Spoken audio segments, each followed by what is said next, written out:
Welcome to the next instalment of splicing braided rope.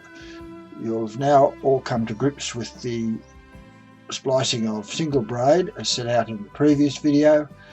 In this video we'll be dealing with double braid. The definition of double braid is that you have an outer sheath and an inner sheath. Both are braided. Before you, here are some samples. Here's different diameters, all the similar construction. As I say, there's the outer braided sheath, the inner braided sheath. On some expensive lines they're different, but in this case they're polyester. This is the rope you'll be dealing with here. Again, an outer sheath and an inner sheath, giving you two layers. Here we have a piece of climbing rope. It is also double, except in this case the interior is made up of strands, separate strands with these are probably more exotic fibre, Dyneema or something like that, and this is just an outer protective sheath which is quite heavy to, as in the climbing rope, resist chafe rubbing against rocks and so forth. With these double braid you can do almost anything really. You can reduce the weight of the line. This is done with some of the more expensive halyards where they don't want weight aloft. They have the lower sheath and then remove it for the rest of the line. This has its problems, but is useful if you can afford that type of thing. You can also splice double braid to laid line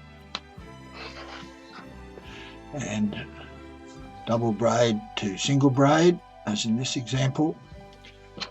And this is another one where it's joining two different types together.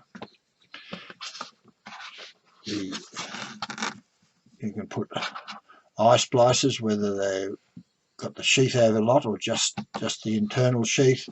Here's one, a double braided eye splice. This will be what you'll be covering in this particular course at this stage. Other examples of what you can do. This is back splicing double braid to give a smooth exterior. Now some lines may not be expedient or easy to do them because sometimes they're loose and floppy, other times they're very tight. In this case we've used a combination of the technique for single braid and then seized the ends to form the eye. This one here is again a method of attaching a hard eye to a line, and we've used a metal wire system to crimp it.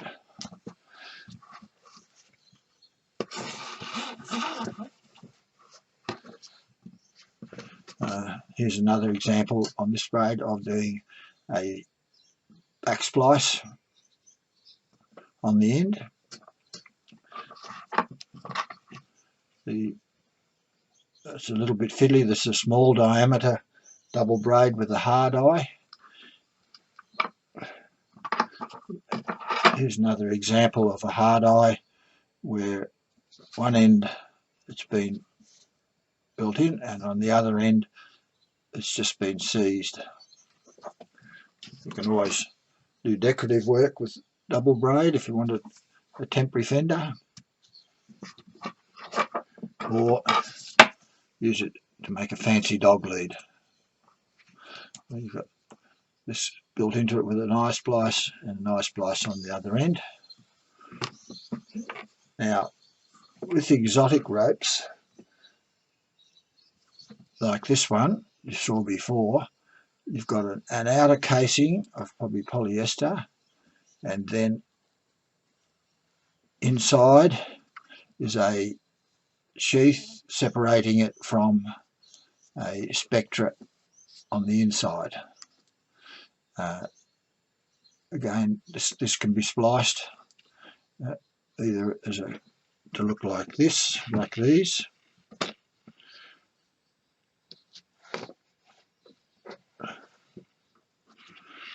It's always tricky. Here we are, like that, or as done here, sometimes done like that, where you're only using that little bit exposed to a fitting. But we won't be dealing with that here. We'll go back and we'll do the exercises associated with putting this type of an eye splice in this rope.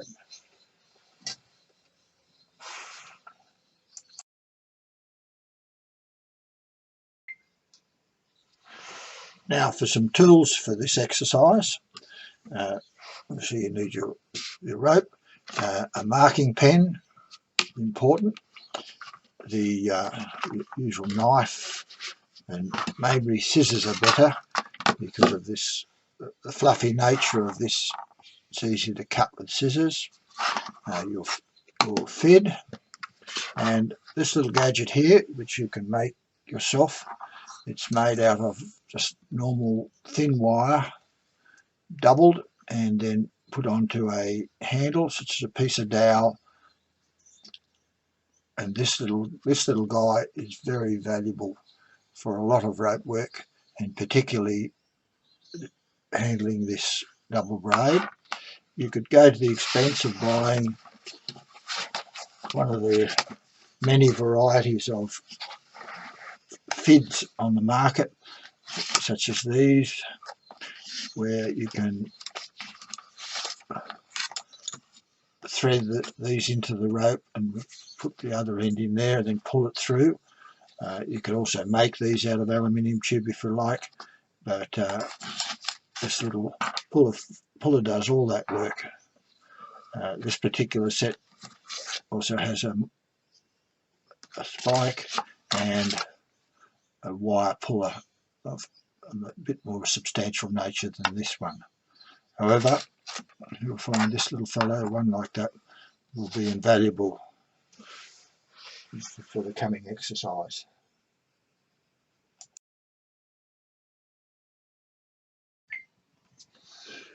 I trust you have all obtained copies of the rope and rigging handbook, and for this exercise, because it's a little bit more complicated than others, we will just follow the sequences set out in the handbook on course 1, basic, section 7. And for the exercise, if you can get hold of a 3 metre length of 12mm polyester double braided rope to practice on. It's not an item carried by hardware stores as a rule, but boating shops, especially those catering for yachting, have this type of rope. This is an example here that we'll be using. And as we go through, we'll follow the steps. Okay, you could learn from the book, however, probably seeing somebody actually do it and be able to refer back to that may be of more assistance.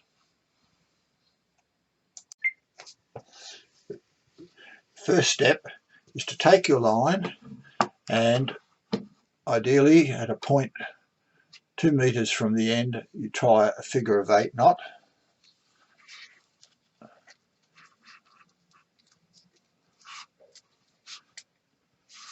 The purpose for this is to close off the end to enable you to pull back the outer sheath of the line when you're working on it. The next step, of course, is to mark the size of the eye you want to create. Taking your marking pen and put a good clear mark right around the rope.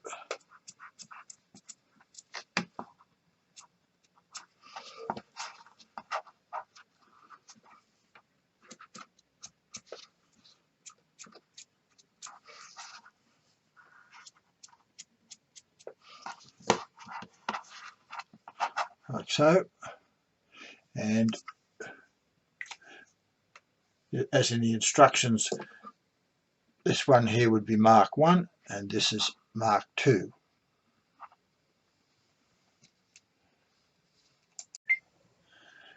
Your next challenge is to be able to pull this core out of the outer sheath. So to do that, you take your fid going to mark 1 to mark 2 and carefully separate. It's a little bit of a fiddly job.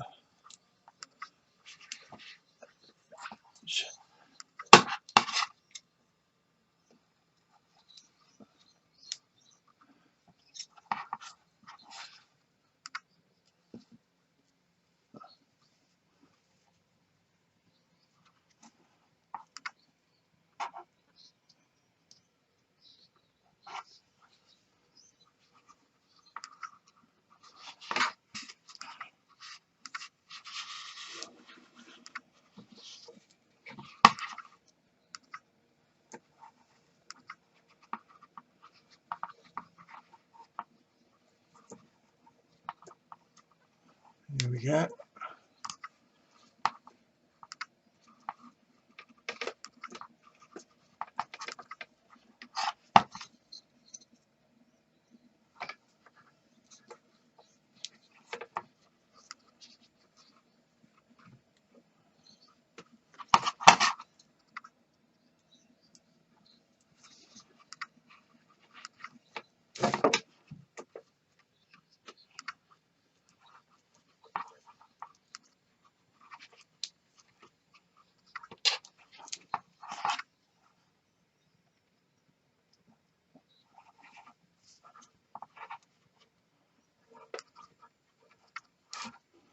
Right, so once you've got it to there, you can then pull it out from this end, smooth it out, and going back to your knot, just milk right down to the end, and your two ends should be together.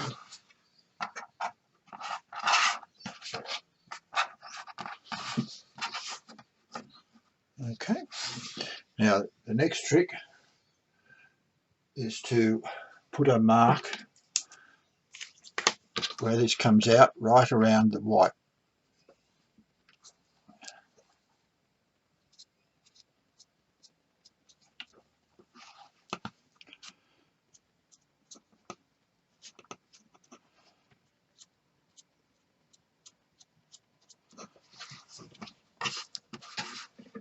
And this establishes what we'll call mark 3. Remember, mark 1, 2, 3, and then we'll pull out about 50 mil of this line and put another mark, which will be mark 4.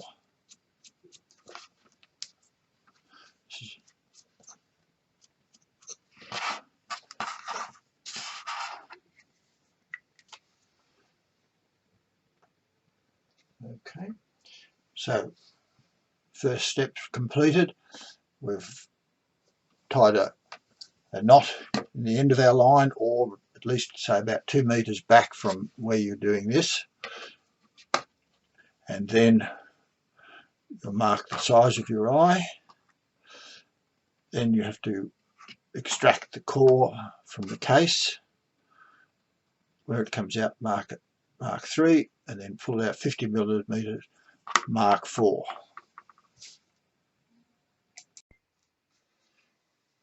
Now that you've completed the mark out, etc., and are ready to proceed, the first thing to do now is to reduce the size, the diameter of these two, as this one has to go inside there, and this one has to go inside this inside the core. So to facilitate that, we reduce first of all, the diameter of this, taper it towards the end. To do this, you take your fid and note that these are strands of 3 down here.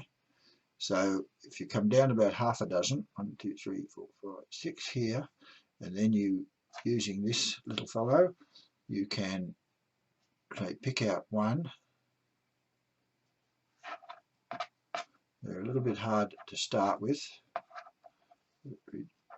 Oops.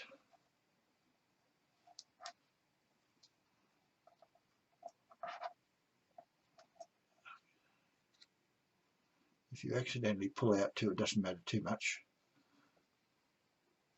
I'm pulling from this end.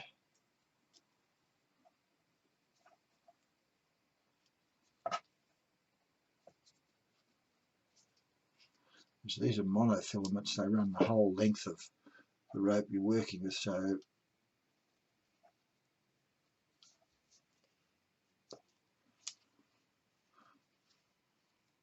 pulling from that end. That's one.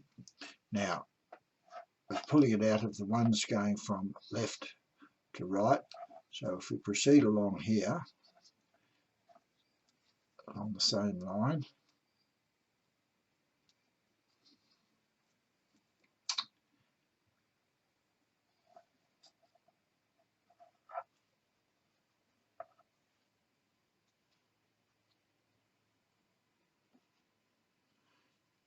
incidentally, if you're looking for a fid and you don't mind making one, if you have ever had any knockdown furniture, etc., that comes with a screwdriver such as this one, you've got a Phillips on one end and an ordinary screwdriver in the other.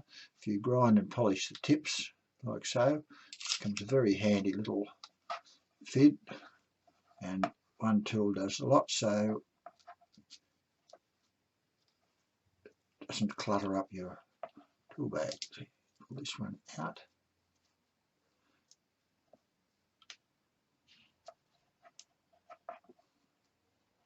If you pinch at the back, it concentrates.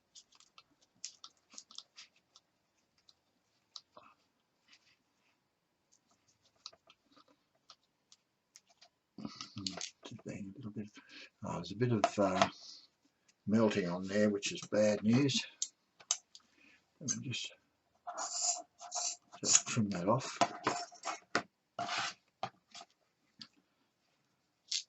That's better. Oops. Yes. Right, so you proceed down along here until you'll eventually come to a single strand just here, and when you've reached there, you turn it over and you do the same on the other side, but with strands that are going from right to left.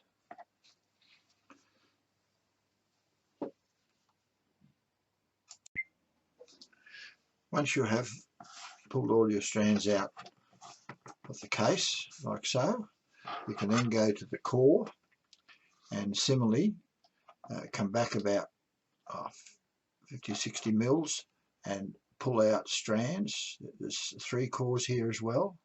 So pull out each one of these, one in each. Oops. If you accidentally pull 2, it doesn't matter too much.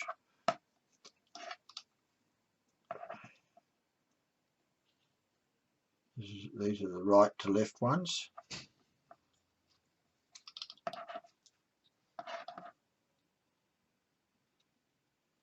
It's very fiddly stuff, as you found doing the other side.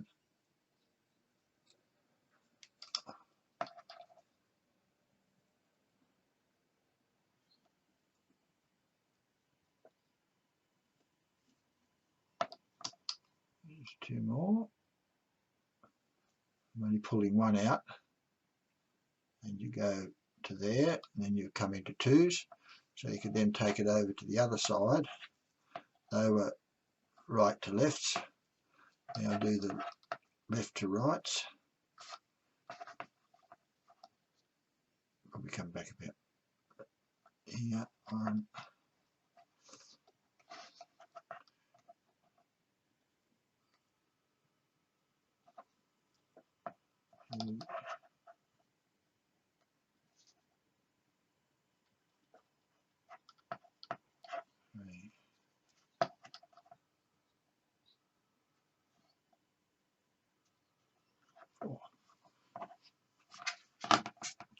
Okay, now just work those like this, and what you can do then is take your scissors and cut those off.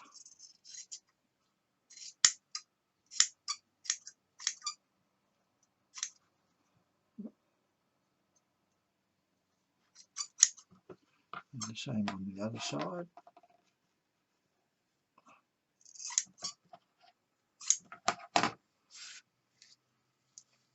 And then with your case, do a similar thing. Just comb that out first, gather those up.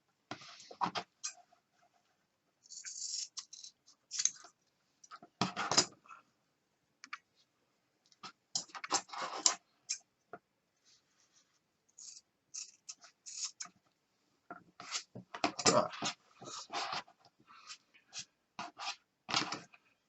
Okay, so now we've got our two tapers.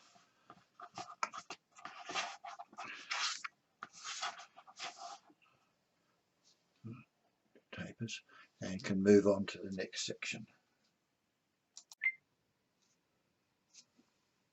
First activity is to take your magic wire puller and pull more of this out. You're going to be putting in that much. So you want to put your wire puller carefully in between the strands. Just try not to split them. And then once you've got it in, it should move very smoothly along. You'll soon feel if it's going to snag or not. Let's go back here a bit further. Just bunch it up and it'll slide along quite easily, and then come out here between your two marks.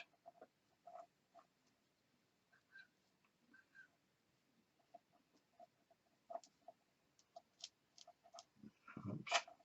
Try and come out between, there we go, between your two marks.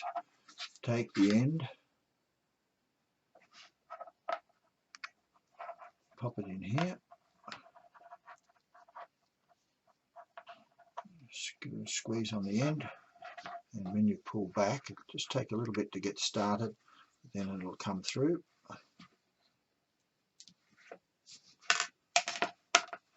Out. So that's bearing, where's your mark on? Oh, there it is.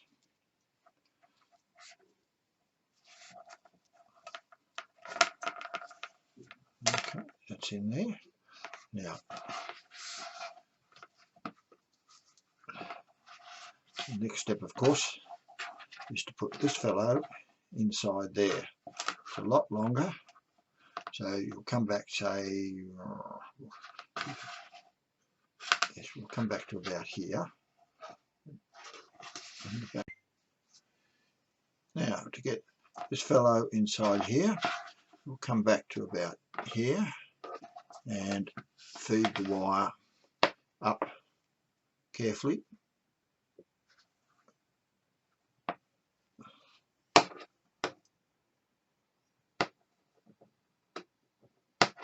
I have to bunch it up a bit to get it started, but it should slide neatly along the top of the inner core into the tube here, right along, and come out just past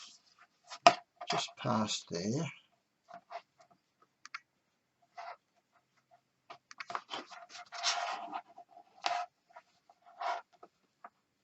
past your mark and get it to come out through the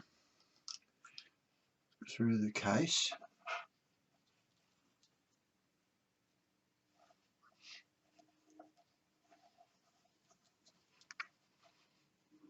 Open up a bit if you can. Get your wire puller through.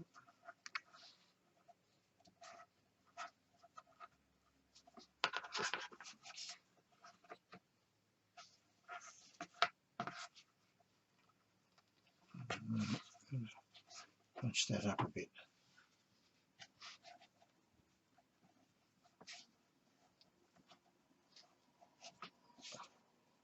And bring it out through here.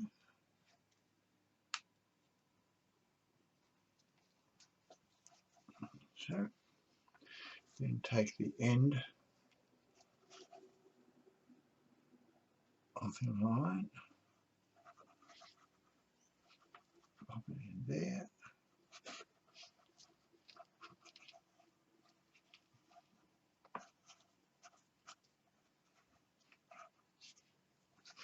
and pull it back.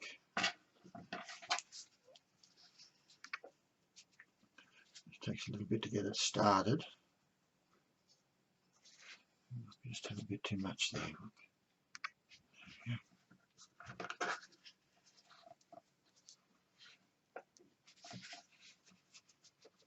There we are, through. Should come back through the crossover and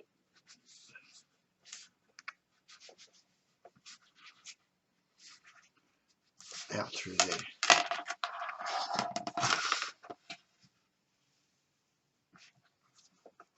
A bit of twist in there, so just straighten that over.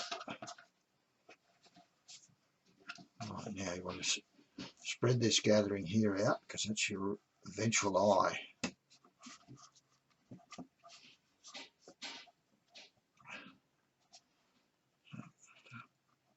Pull that back a bit.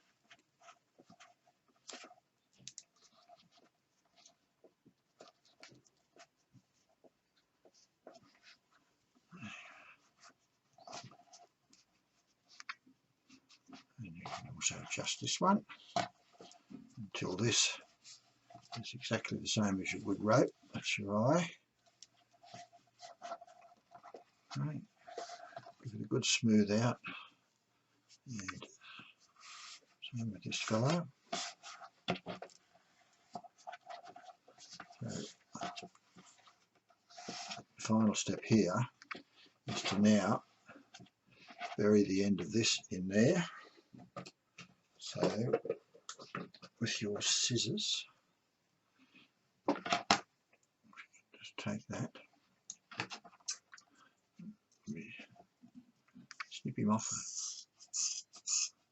at an angle, and then milk that back. Disappears. Now the next step will require a bit of grunt, because the object is all this line you've got stored up back to your knot. You should milk it through, and if you watch that, you'll notice it should. See how it starts to swallow it up into the centre. Now you've got this far. Now it's time to put the to bury that in there. So you go to your knot, which I advise you to take to a nice strong point, and gradually milk back the case over the core, and you'll notice that, see how it's swallowing it up. This goes very well for so far, but make sure that's right. But you need the other end attached to quite a solid object to get it to go all the way. So, and in the process it may help to just pound that a bit, to just shuffle the fibres until eventually the core will sink right inside, and you'll come up with a situation like this. Now I'll just duck off and do that part and come back and we'll have a look at the finished results. Now that you've succeeded in puffing and blowing and working this and drawing that back in so that your eye is the size you wanted, you've got this little piece of tail left here, so you could just give that a pull that out a bit, just a bit, and then if you cut it off at an angle,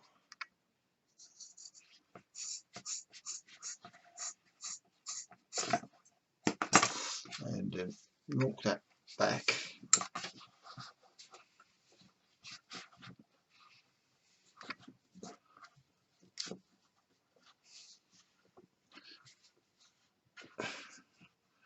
gradually swallow it up,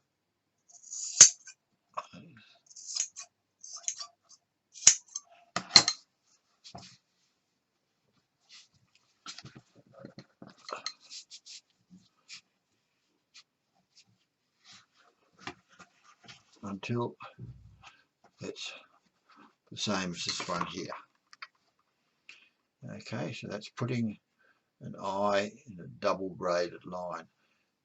This line is quite friendly.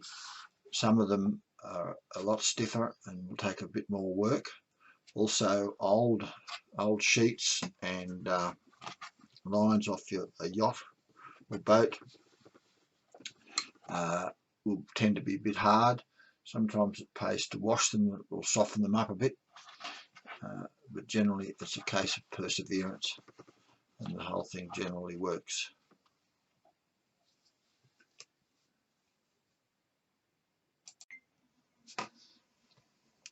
A little bit more tugging and hauling on a strong point, even the splice out, got rid of the final tail, and it's all set to go.